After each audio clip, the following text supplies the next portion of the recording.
Good morning everyone, welcome to study Pathshala. तो चलिए शुरू करते हैं आज का सेशन। और फ्रंट पेज हम लोग उठाएंगे, लेकिन उससे पहले कैटलॉग देखेंगे कि आज के एजेंडा पे हमारा क्या फोकस होगा।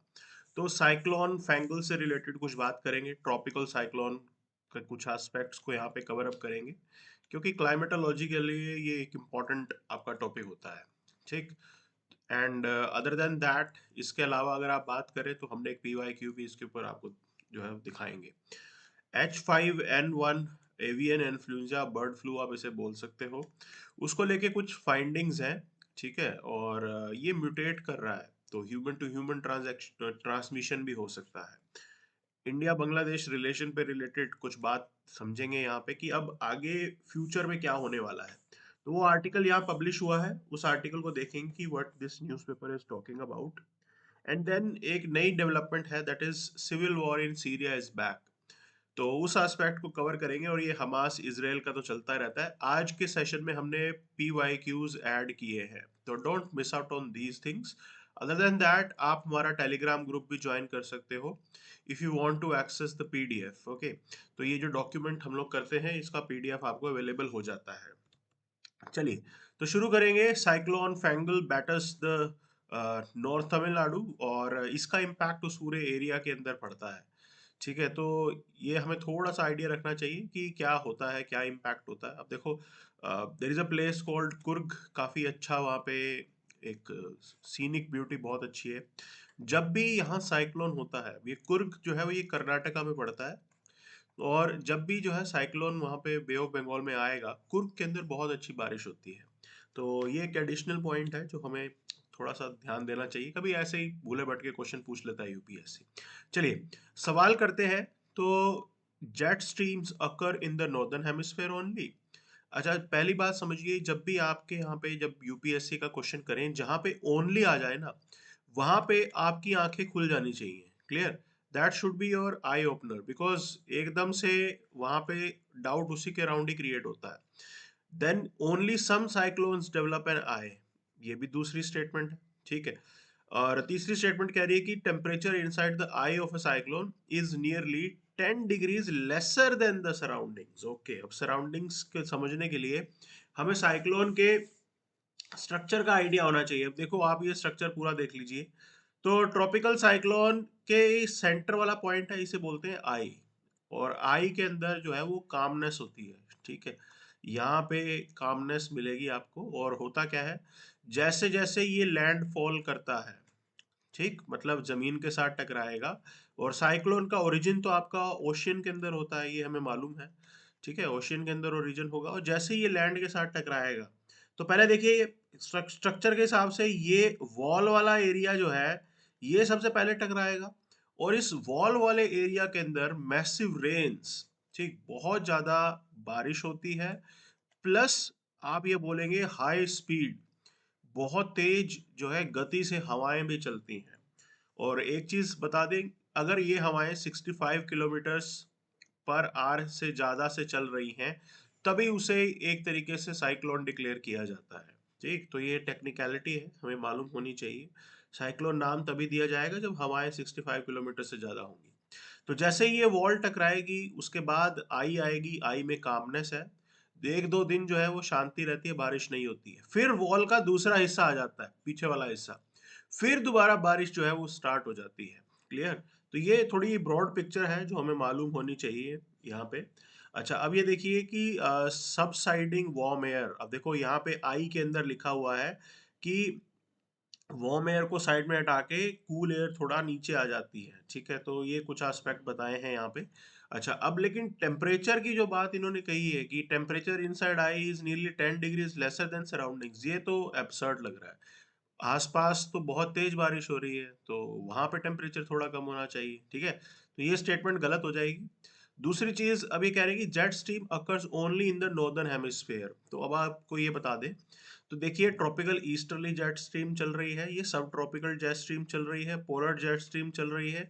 नॉर्थ और साउथ दोनों में ही देखने को मिल रहा है। तो ये सिर्फ नॉर्दर्न हेमिस्फेयर में होगा, वो लॉजिक तो गलत है।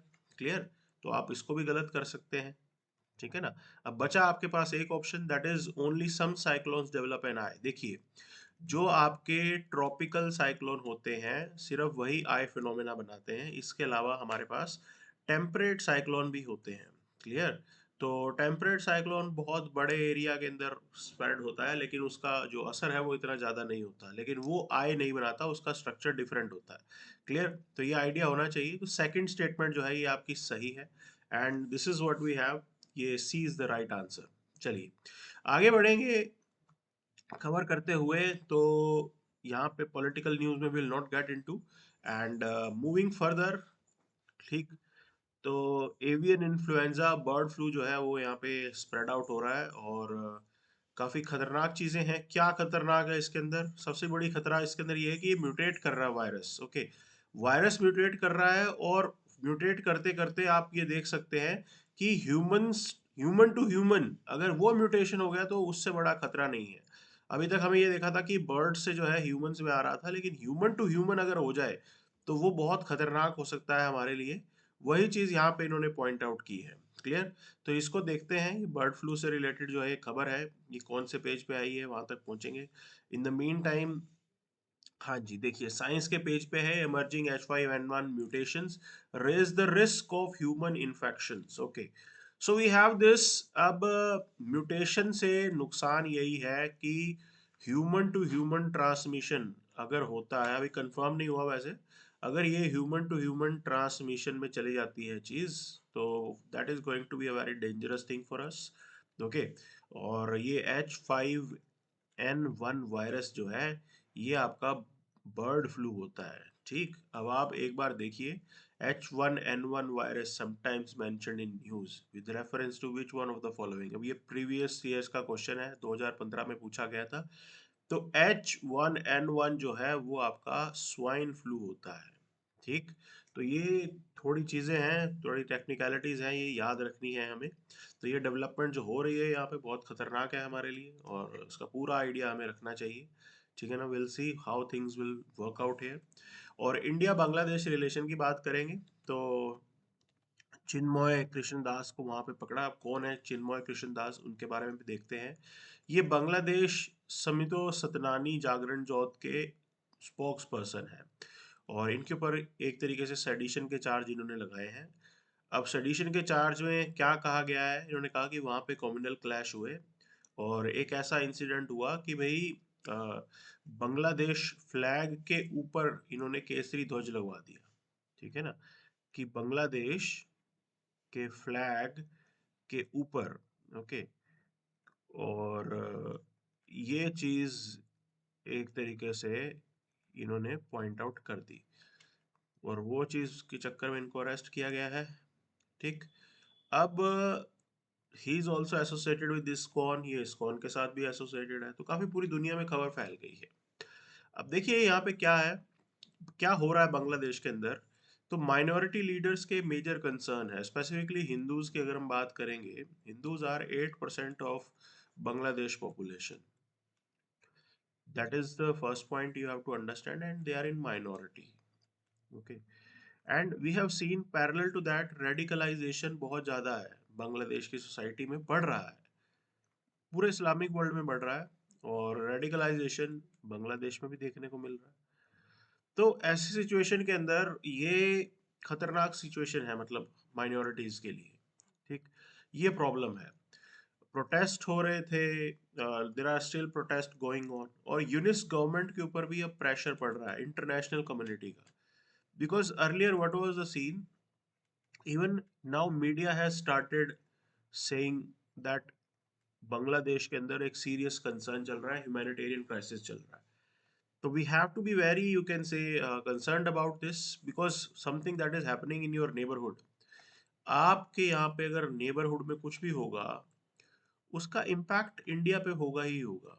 ठीक, and Sheikh Hasina, she was consider to be a secular prime minister. Okay, और प्रेजेंट गवर्नमेंट ऐसा लग रहा है कि इन क्लूलेस है हाउ टू प्रोवाइड गवर्नेंस।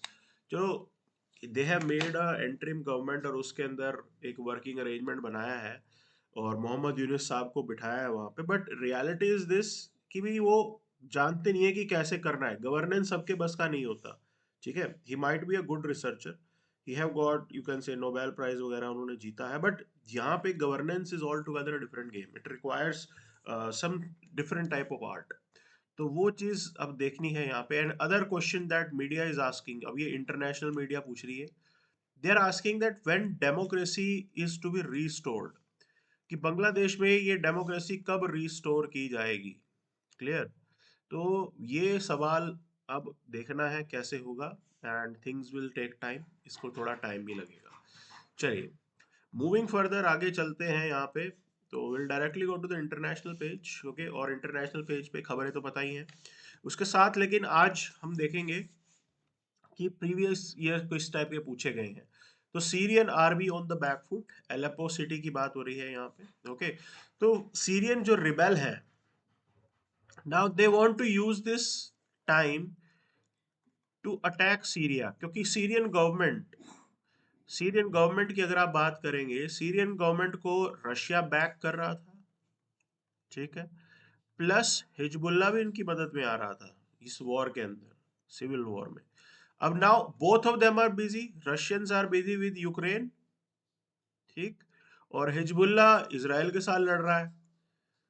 तो सीरियन गवर्नमेंट की जो सीरियन आर्मी है वो बैकफुट पे है इस टाइम पे, क्योंकि बाकी दोनों साथी जो थे वो अब बिजी हैं। तो कैसे आप इन चीजों को मैनेज करोगे, इसीलिए ये अलेप्पो सिटी न्यूज में है। देखो, प्रीलिम्स 2018 में क्वेश्चन पूछा गया था, मैच द फॉलोइंग, सिटीज बता रखे हैं और आपको बताना है कंट्री कौन सा है। तो अलेप्पो से आप इसको मैच कर सकते हो, ठीक है, इजीली हो जाएगा ये मैच। अब दूसरे जो सवाल इसके अंदर है, मजार शरीफ अफगानिस्तान में ही है, तो 1 और 4 इसका सही आंसर होगा। अब आपको बाकी भी इस तरीके से जो भी एरियाज न्यूज में चल रहे हैं वो याद रखने हैं बस, ठीक है। तो ये कुछ बातें हैं जो हमें पता होनी चाहिए। अब देखिए आगे, इजरायली मिलिट्री स्ट्राइक्स किल 32 पैलेस्टीनियन अक्रॉस गाजा। अब देखो, इसराइल पैलेस्टीन के मुद्दे पे एक ये क्वेश्चन देखो 2018 प्रीलिम्स का है। ये कहता है कि the term two state solution is sometimes mentioned in news in the context of. अब ये इसराइल के केस में ही है, क्योंकि आइडिया यही है कि टू स्टेट सॉल्यूशन, दो अलग अलग कंट्री बनेंगे इसराइल पैलेस्टीन के, ठीक है, कि इनको अलग अलग करके हम दो अलग कंट्री बना देंगे। And this two state solution ये यूनाइटेड नेशन के रेजोल्यूशन से आया था। तो ये यूएन रेजोल्यूशन का आउटकम है, यूनाइटेड स्टेट्स इसको सपोर्ट करता है, और यूनाइटेड नेशन ने ये आइडिया प्रपोज किया था। And even India is supporting this solution, India भी इसी समाधान को सपोर्ट करता है।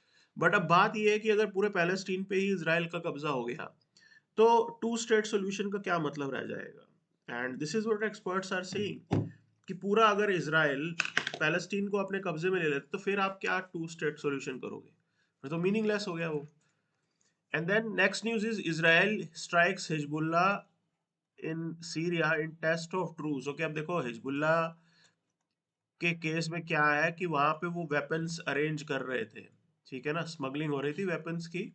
और ये इसराइल ने एक राइट रखा है, यूनाइटेड नेशन रेजोल्यूशन 1701 के अंडर ये सीज फायर करवाया गया है।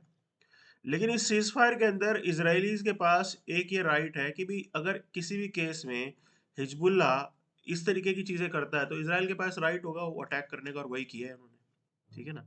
तो इसमें कोई वायलेशन नहीं हो रहा है। अब देखिए, which one of the following countries of the south west Asia does not open out in the Mediterranean sea. देखिए, रीजन इन न्यूज बहुत अच्छे से आपको करना पड़ता है, मैप एक इंपॉर्टेंट पार्ट होता है, you have to cover those maps and all, ये जरूरी होता है।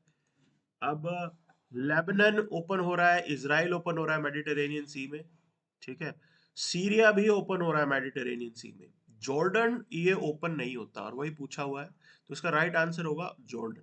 क्लियर। तो ये पॉइंट्स इस तरीके से आपको कवर अप करने होते हैं, and this is what we do here.